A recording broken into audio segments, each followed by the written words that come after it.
ছেলে হোক বা মেয়ে হোক, ছোট হোক বা বড় হোক, চেষ্টা করতে হবে যে সব সময় একান্ত বাধ্য বা বড় ধরনের সমস্যা না থাকলে তাদের লজ্জাস্থান ঢেকে রাখার চেষ্টা করতে হবে। অনেক সময় আমাদের দাদা চাচা যারা আছে দুষ্টামি করে বাচ্চাদের বিভিন্ন জায়গায় হাত দেয় চাচাইজ।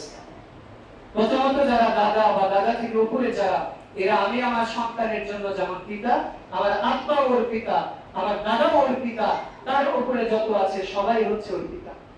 অনেকের কাছে কথাটা নতুন মনে হতে পারে। তিরমিজি হাদিস, রাসূল ইসলাম বলছে আনা ইবনে আব্দুল মুত্তালিব, আমি হচ্ছে আব্দুল মুত্তালিবের সন্তান। রাসূলের আব্বার নাম কি আব্দুল মুত্তালিব নাকি আব্দুল্লাহ? তার রাসূল ইসলাম বুঝাতে চাইলেন যে তার পিতা আব্দুল্লাহ যেমন, তার দাদা আব্দুল মুত্তালিবও তার জন্য তেমন। এই জন্য আমরা অনেক সময় দুষ্টামি করে দাদা বা দাদার উপরে যারা আছি, তোকে নিকাহ করব, বিয়ে করব, এই করব, সেই করব না, এটা হারাম। আমি আমার ছেলের জন্য মেয়ের জন্য যেমন পিতা, আপনিও মানে দাদা বা উপর থেকে যত আছে তারাও তার জন্য পিতা।